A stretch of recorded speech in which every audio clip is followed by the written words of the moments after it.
So if you want to start by introducing yourself, Roxanne. I'm Roxanne Dunbar-Ortiz.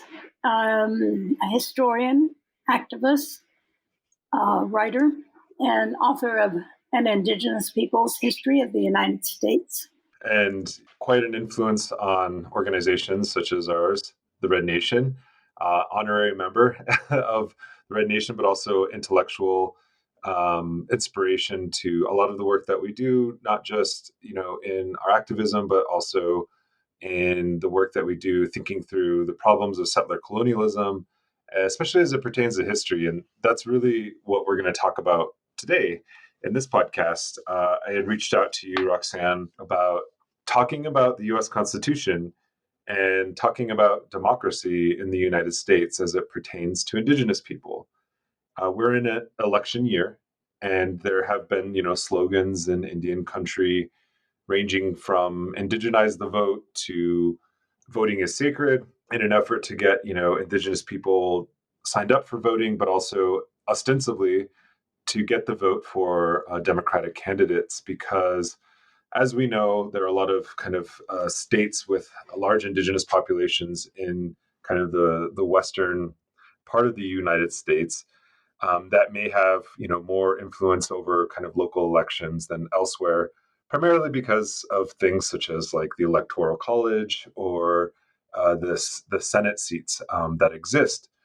And while I think nobody's saying that nobody's saying that people shouldn't have the right to vote, I think it's worth delving deeper into the Constitution itself as a document that is fundamental to the governing of this particular nation, but also through for the dispossession and the justification of the dispossession of Indigenous lands. And so you and I read an article that was in the Duke Law Journal by Gregory Oblofsky, who I believe was a grad student at the time he wrote this. And it's called The Savage Constitution, and we'll provide a link in our show notes. And it's in the Duke Law Journal. And it talks about kind of this omitted history of Indigenous people and the United States Constitution and its drafting. And I was wondering, Roxanne, if you could just give us a brief overview of this particular time period. It's right after the Revolutionary War. The United States is very weak. It's broke. It's in lots of debt. And it can't defend itself against these, more powerful Western Indigenous nations. And so give us a background to this particular moment in time and why it's so important to understand the U.S. Constitution in relation to Indian policy. Yeah, and to update Oblonsky, I don't know him personally, but he is now a law professor at Stanford University. And on his own website, he's written a lot since then, and all of it about Native relationship, with the Constitution. So it's a really important material. I had, as a historian, I had known the political aspects, and of course we're very familiar. I mean, it's a public discussion on the part of liberals and Democrats, and has been for some time, about the undemocratic nature of the Supreme Court and the Electoral College. And I would add the Senate, because it's like two senators per state. And so, Vermont has the same, California is the fifth largest economy in the world in population. And we have the same senatorial seats as Vermont or Nevada. So that's fine, in the UN system. But it's with federalism, it was really set up that way to limit any kind of direct democracy and keep the government in the hands of an elite. And Alexander Hamilton was really the main author of what became what Oblonsky calls the fiscal military constitution and state. He is now, he was has long been a favorite of very conservative, even right wing. But we know in the last decade, since Obama time and the Hamilton musical by Lin-Manuel, that liberals have embraced very enthusiastically. I would say even some radicals, purely based on that totally made up story that has no slaves or black people in it. and yet they have black actors acting, the founding fathers. So this really is what led me initially is, Alexander the musical, Hamilton the musical, that led me to look more closely at the beyond, this undemocratic nature, how it's for Native people. What's important is it is a constitution written to destroy Native people, Native nations. And this is built into it. There's a whole, as a historian, I've never really bought it, but it's just considered a consensus aspect by everyone, every historian, every U.S. historian. And I think even by Native and, historians, there's this assumption. And you sort of stated it in the beginning that the United States was a very weak and in debt. And of course, they wiped out all their debts once it was all to Britain, and they wiped them out once they became independent. But that the military was intentionally very, very limited and very small. And, that's really not the case.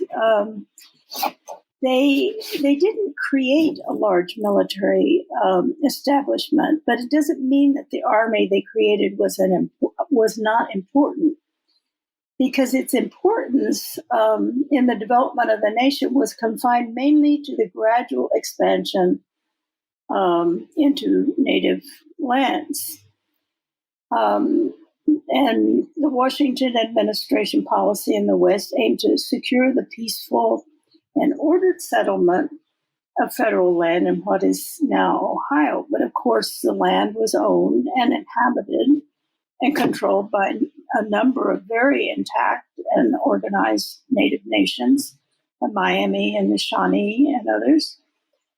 And so, war was built into it. The government had to find a way to build militia forces. So the federal military was, Hamilton argued that it was too weak. And as he put it, he was too weak to overawe the savages. And I think that's why Oblonsky calls, the savage constitution, because that is really at heart what it's about. And all this time, all these years and decades and centuries, I don't really think Native law professionals they've finally taken up the settler state, but have really taken up the Constitution beyond the Marshall decisions and other Supreme Court decisions that directly apply, but do not go back to the Constitution and look at how it's completely designed for the destruction of Native people, to take the continent.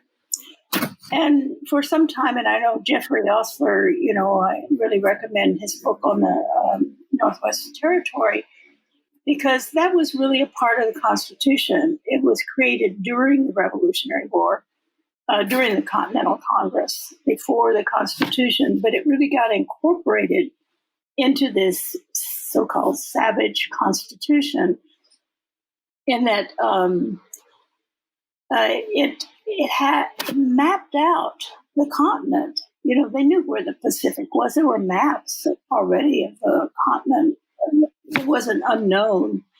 The Spanish territory, California, the Spanish imperialism controlling it, and it was very well established that what was out there, and their interest and their goal was to get to Asia. That Asia was the place where all the wealth was, and that meant get to the Pacific. And so these maps lay out exactly how they're going to do that. And when they succeed in basically genocidal war and pushing out the native people, either by unequal treaties, sometimes very equal treaties, equal standing that they broke, would go ahead and break. And then to have a territory like the Ohio Territory, which was Indiana, Ohio, Illinois, Kentucky, it was larger than the state of Ohio now. Once it's a territory, then to install a military regime and start recruiting settlers like crazy to go in and make a population that, if they're still native people, they're greatly outnumber them. And then they can apply for statehood.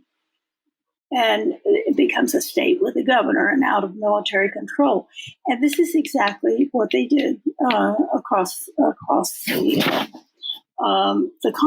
And it was 100 Years' War. We should call it 100 Years' War that the United States was engaged in, with many, many different battles. But it was 100 Years' War marching across the continent. So in their that 100-page law review article goes into is all of those discussions. And there was pushback because the Jeffersonians wanted a more direct democracy than the Federalists.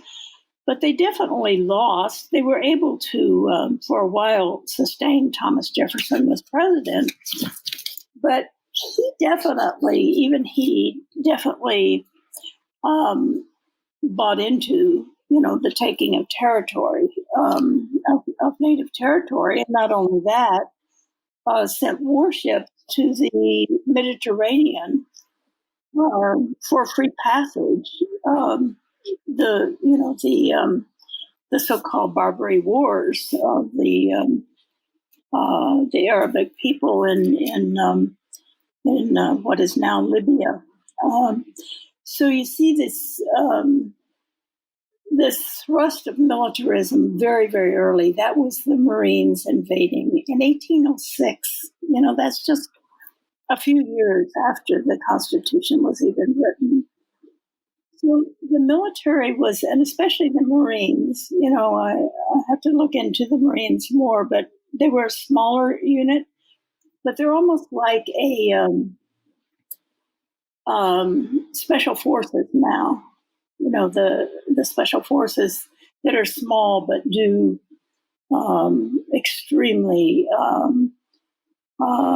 dangerous and violent actions. And so they were created even before the U.S. Army.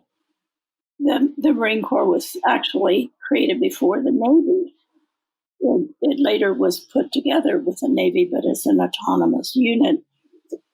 So these were all involved in the Seminole War, the first Seminole War, which is the first big outright war that the Seminoles weren't defeated.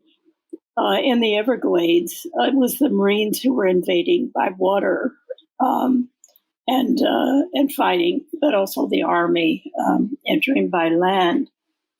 And this turned into 3 wars. It was also an escape valve for enslaved Africans that could cross into that territory and be allowed refuge and fight alongside the Seminole people against the Jackson's invasions.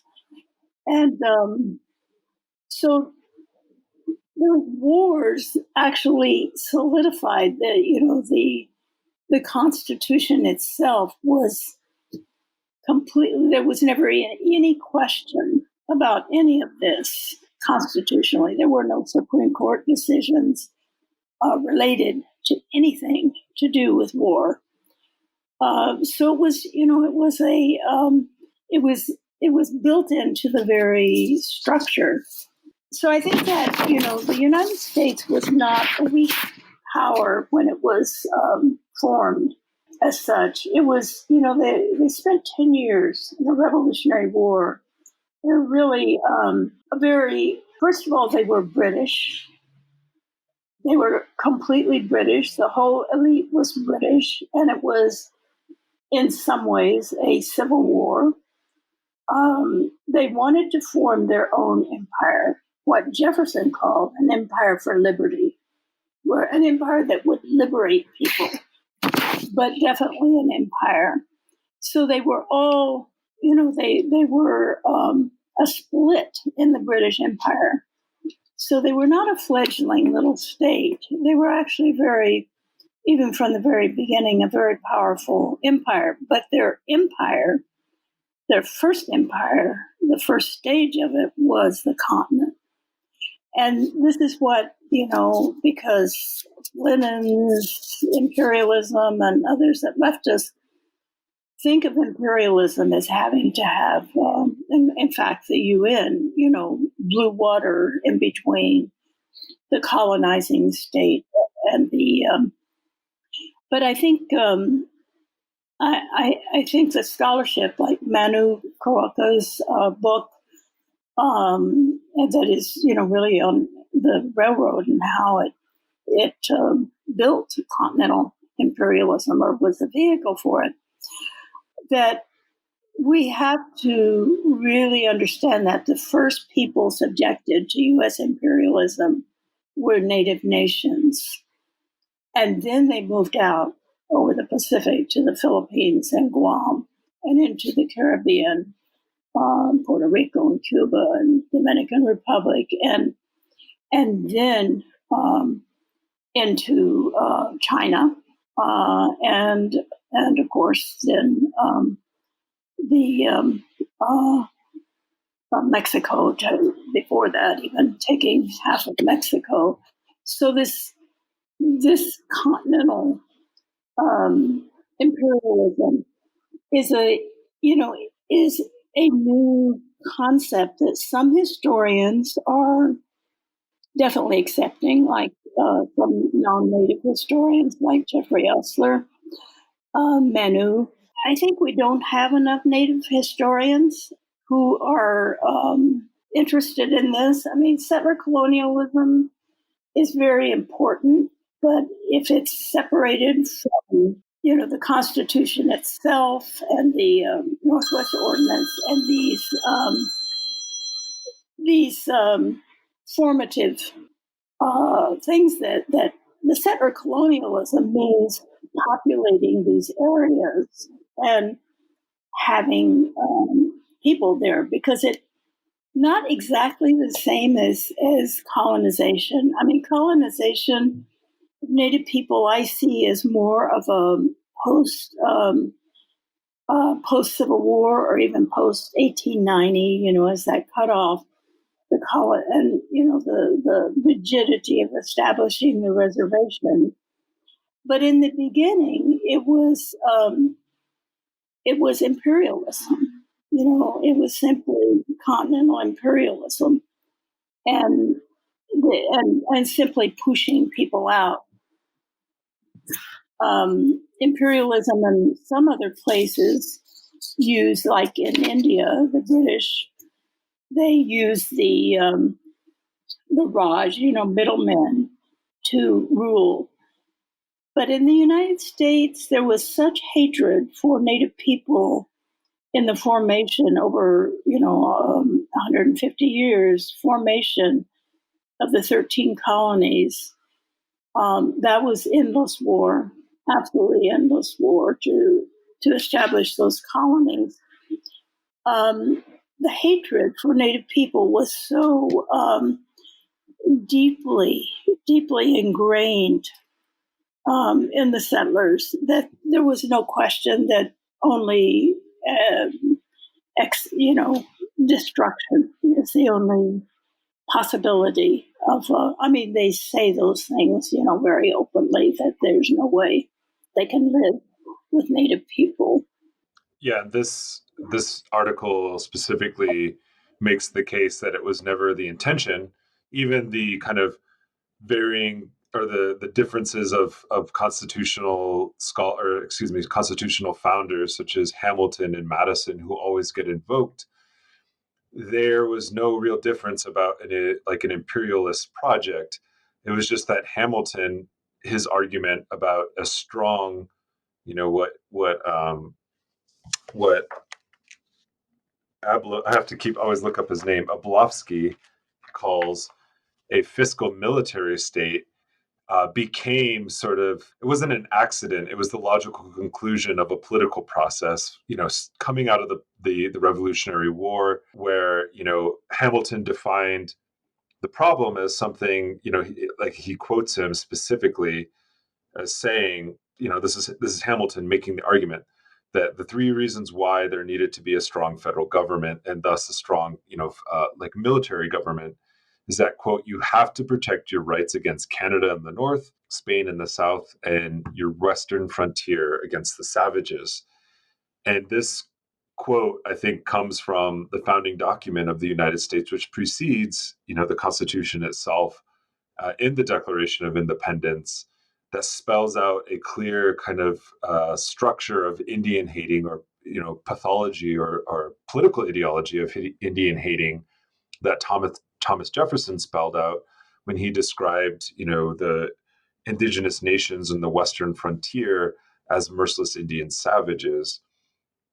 And so this, the Constitution itself thus becomes a kind of legal mechanism, and also a political mechanism for westward expansion and the justification of conquest. And it's written, and I think you made a good point about that. It's a hundreds year war, or 100-year war, not just a 10-year war of the revolution itself. And the other, I think Oblowski does an interesting thing at the end of this, where he's really weighing these two kind of competing interpretations of the Constitution, where you have the kind of conservative view, in scare quotes, of the originalist kind of textualist interpretations of the Constitution. And I think we can see that represented in Supreme Court judges like, the late Antonin Scalia. Or you have the progressive view of the Constitution itself as being, something that's an imperfect document, but nonetheless bends towards, the bends towards justice, or bends towards democracy. So there's instruments in place that will allow the Constitution itself to become more democratic over time, because that's the people's will. And I think what Oblowski does is really interesting, is to say, well, if we take both of those perspectives and we look at them in this moment in time when the Constitution was drafted, the people's will, the progressive kind of bent, argument of the Constitution, was to take Indian land, because there was a very broad, widespread sentiment of Indian hating, especially coming out of the Revolutionary War. And then on the other hand, the kind of textualist document, or the textualist interpretation, is that these founders viewed Indians as merciless Indian savages. And so the logical conclusion of this political process of the Constitution unfolding, westward expansion, statehood, etc., would just mean the elimination of Native people in, in the future, or at some kind of uncertain date. So both of those kind of arguments, like lend themselves to indigenous elimination. And so I thought that was a really interesting thing. But he's also saying that, it's not just something that's written on paper. They're not just ideas, but they become the justification for this militarist, what he calls the military fiscal state. And I think Manu Karuka actually calls it the military financial nexus, later on with the expansion of the railroads. And this is like, that is more of like Lenin's theory of imperialism, that it's not just the annexation of territory because you hate people, but it's the annexation of territory because capitalism tends towards expansion, specifically, the highest form of capitalism as imperialism. And I think like settler colonialism explains, some of these processes, like you had said, with the replacement of, indigenous people with a foreign invading population, specifically through the military. This isn't just some kind of, benign process, like thinking of like Marx's primitive accumulation when he's writing against Adam Smith, Adam Smith like sees primitive accumulation as like a benign process, and it's not. It's a very violent process, right? It requires the dispossession of indigenous peoples, the removal from the land, the destruction of their lifeways, if not, outright killing. All three of those things are forms of genocide.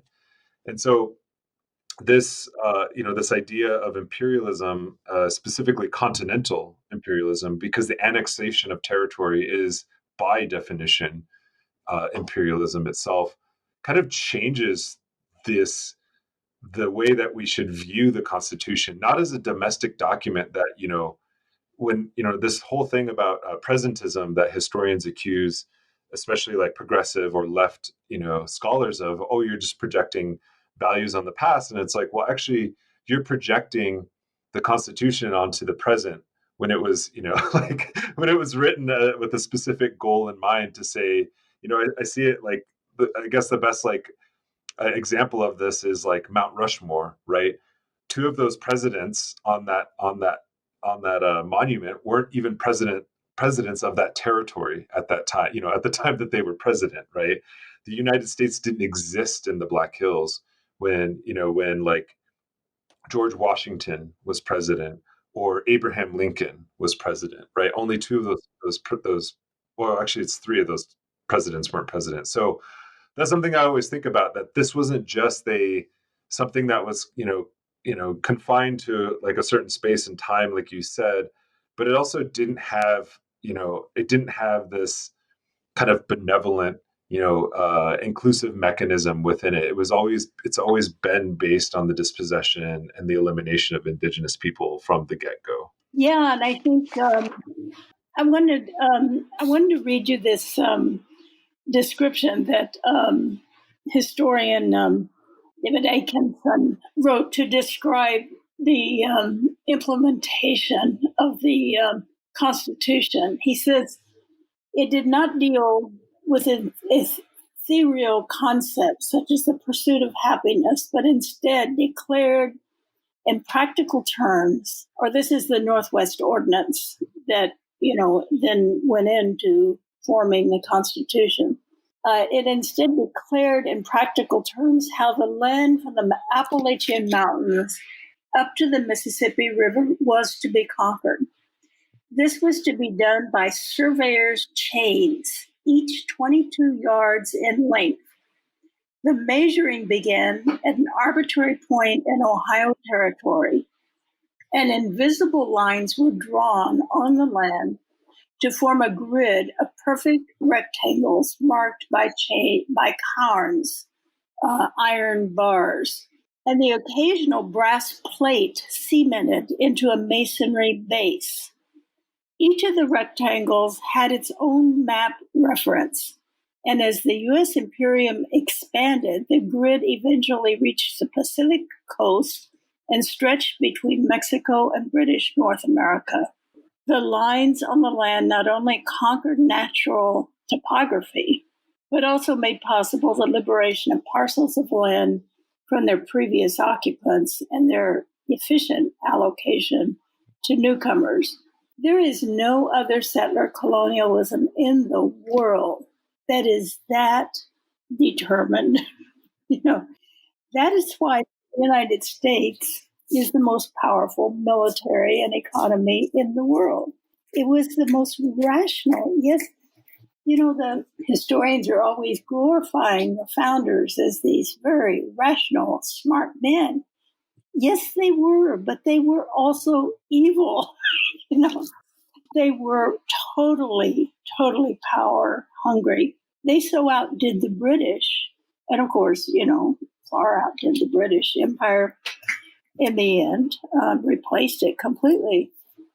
That it's, I only recently came up on that quote because I was messing around with some of this settler colonialism, theorization.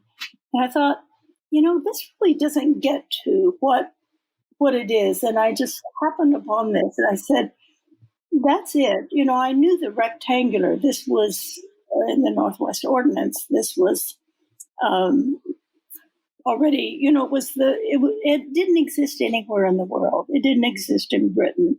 It's totally new in the United States of making these parcels, no matter what's there, a river, trees, a native town, nothing. It's simply everything is broken down into these rectangular, and then those can be broken down. So we have these lots, that it's a house on a lot. But property ownership, it still today is a culty kind of thing, how central it is. And they get worried. I know liberals get very worried about the disaffection that can occur without property ownership. That what's settler colonialism if you don't have any property? So it's definitely a contradiction that is breaking down the United States society, as it exists. It's very confusing to people. And when, the 2008 crash, that was completely a real estate crash, because there was so much corruption. And the Obama administration did not lift a finger to help those small landowners, property owners. They just owned a house with a garage, on a lot, and many of them people of color. But a lot of them poor whites too. So you have this disaffection now of these, the white majority of the white people. The majority are poor that do not blame. I mean, they blame the government, and anti-government sentiment works with them. But what they really want is for the government to do what it was supposed to do and needed to do to form itself. And that was to, the only time they ever complained about U.S. power or the U.S. military or whatever is when it doesn't do what it's supposed to do, and that is support basically white supremacy and white settler colonialism. But the Constitution is so, the idea of reforming it can't be reformed. It's inherent. But what would we say should be done then? And I think if we proposed or even got powerful enough to implement somehow, I can't even imagine it, a new constitutional convention, that would be after a revolution. It would be it's simply impossible, because everyone thinks the Constitution is inherently good, just with a few flaws. Let's get rid of the Electoral College. Let's make the Supreme Court time limits, a larger number. It has changed numbers over time. And they don't even need to change the Constitution to do that. The Electoral College, I don't know, that would take definitely a constitutional amendment. But it's still, even with that, there's still this inherent, first of all, capitalism. By fiscal military, we really mean a capitalist state. And that is built into the Constitution. Almost everything. The Constitution is so boring to read that most people don't read it because it's all about trade and banking, and I mean it's a whole capitalist layout. It's just dull to me. Yeah, I was reading the Financial Times, and they do these little like short little kind of like seminar courses, like to brief financial investors about politics and the Constitution. And they had this one that came out right after Ruth Bader Ginsburg passed away, and it's like kind of exploring the question of whether or not the United States is a real democracy.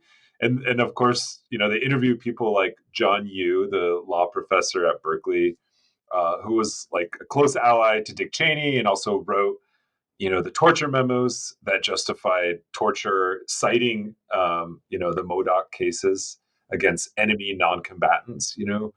But he writes, like they interviewed him and they asked him, just about like basic reforms, such as ending the Senate filibuster, or getting rid of the Electoral College, just basic reforms that would make the U.S.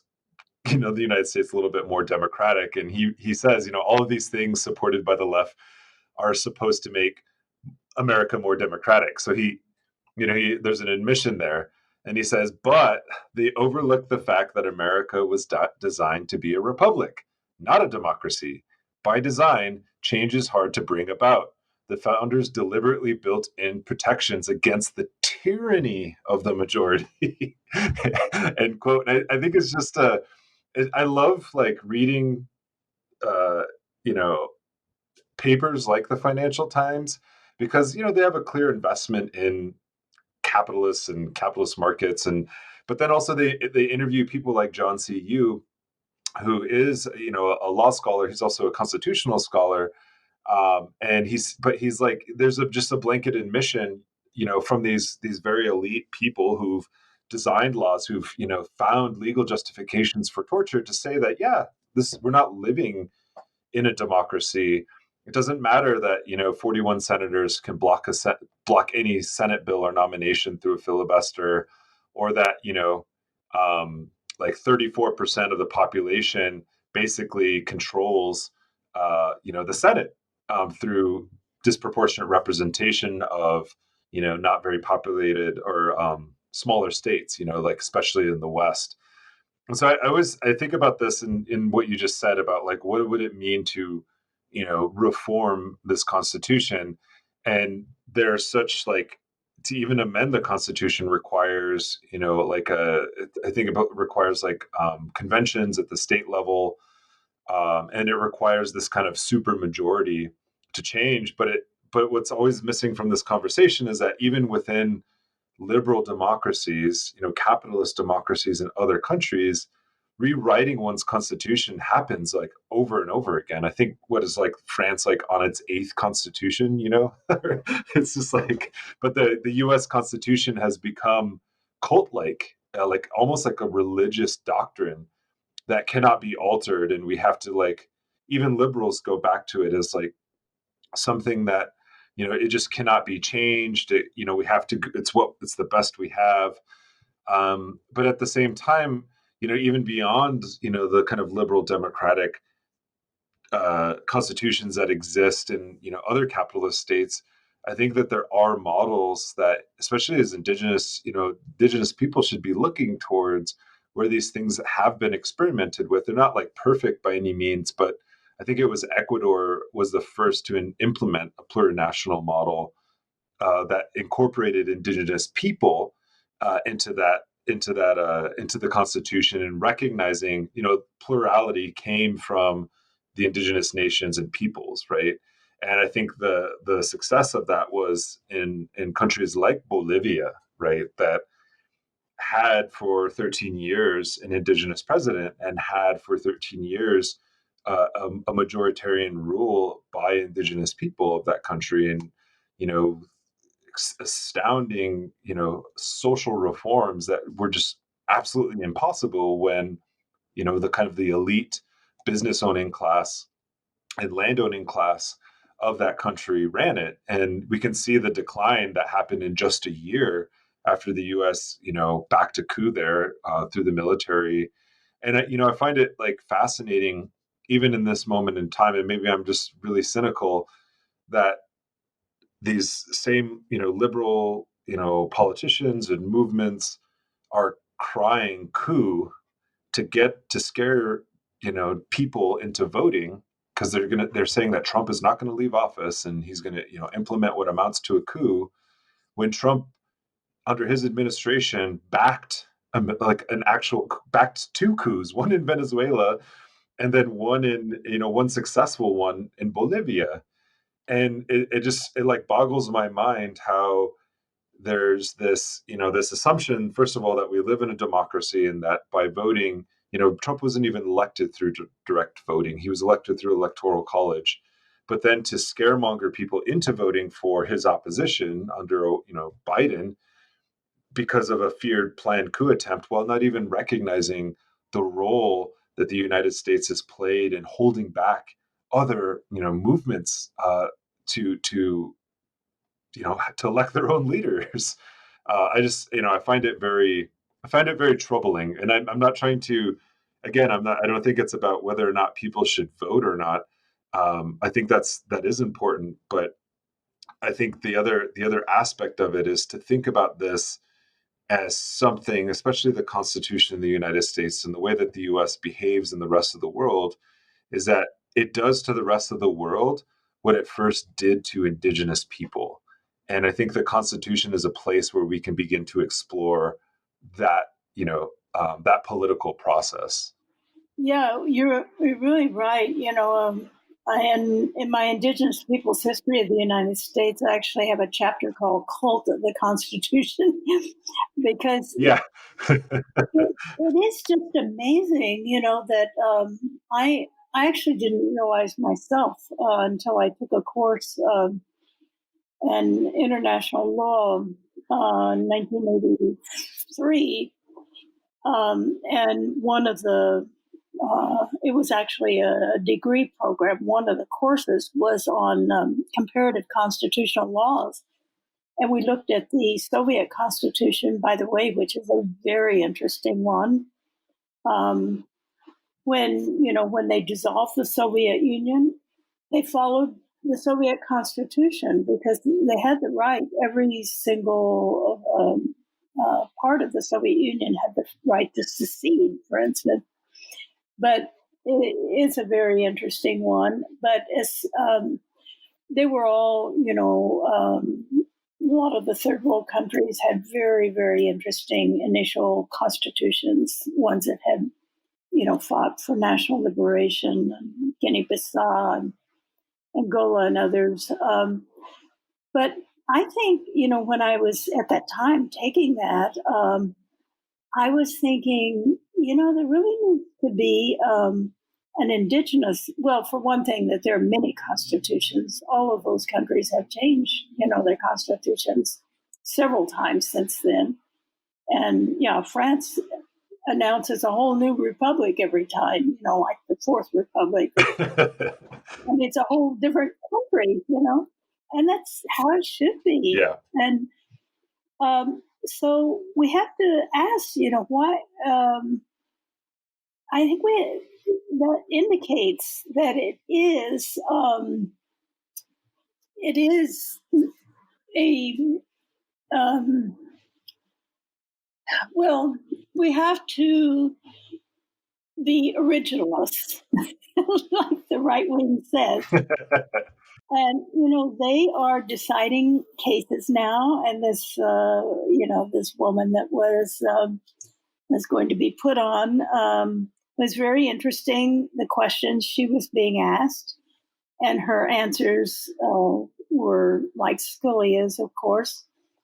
And you follow of course, I follow the Second Amendment very closely, and the Heller decision of Scalia's decision, where they found for the first time that the Constitution did mean that it was an individual right, which I had always said, was the individual malicious right to kill Indians, form militias and kill Indians. And so I think, it's very bad for the society making that decision. But in fact, I think Scalia was correct. The originalism, they know what that Constitution is for. And I'm sure they think liberals are really dupes for being cultish about the Constitution, yet always wanting to interpret it, in ways that better the society, because that wasn't its intention. And so it then means, even on the left, there's a liberal kind of cultish thing about the Constitution, and just fiddled around with it, get rid of the Electoral College and all. So I think it really has to come from Native people, and maybe it could be a good project for Red Nation to begin a process of to study this Constitution, but also to start developing a Constitution. Looking at Bolivia's and Ecuador's, that actually gets to the roots of what the United States is and how it might go about changing. What would have to be implemented.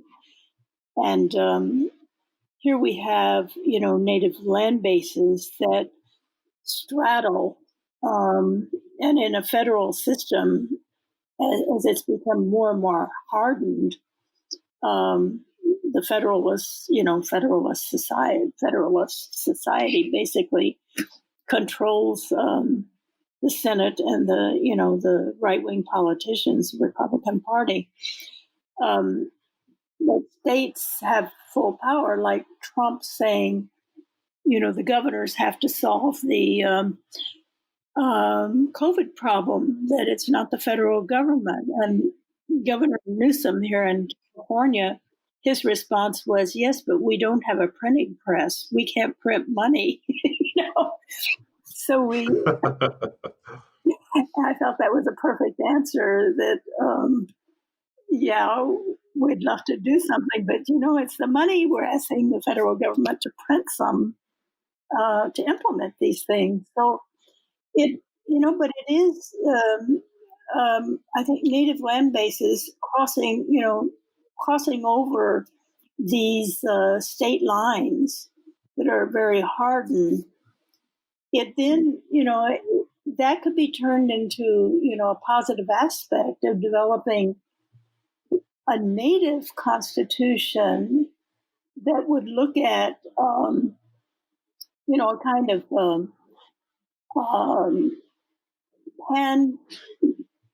pan-nation constitution that would then validate each tribe's constitutions. If they don't have them, they could, write their own, but it wouldn't tell them what to do. Rather, it would really change the whole map of the United States, and also look at federal lands adjacent that were taken illegally to take back, and then, really map out a different continental United States. I think it would, have some kind of aspiration of what we want the future to look like, because we have been so such shock therapy at a total social level has pounded the left down and pounded everyone down to pure survival and no longer having a possible vision of what could the future look like. So that, I think it would really be and that could go parallel with arguing, the U.S. Constitution is, as a white supremacist, racist, not only undemocratic, but even if it were made democratic, it still has elements in it that are, imperialist and of course capitalist. So I don't know. I think just the conversation about the Constitution has begun, sort of nationally. I see a lot of talk, a lot of articles, and actually none of them. It's something that Native people could interject, is questioning the whole thing. And we have this amazing work by Abransky, and he based some of it on some other historical works that are really important, that we can really have a much, at least on the left, where like the Red Nation has links, and most of us have links as scholars on the left, where we could begin to get the whole left to be more radical in questioning the Constitution and not just going along with it to being. I think there is this just acceptance. It's sort of like almost like it's scientific or something. That the Constitution is inherently good. It just needs to be updated. And I think to break down that culty attitude.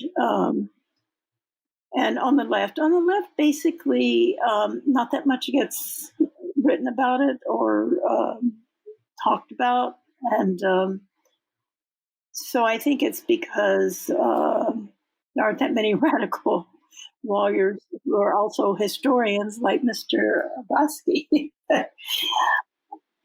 But I think Indian law courses could really, I'm not sure there's any interchange even today in law schools where there are Indian law courses with the constitutional law courses that exist in every single law school in the country. It's required to be a lawyer is to study the Constitution.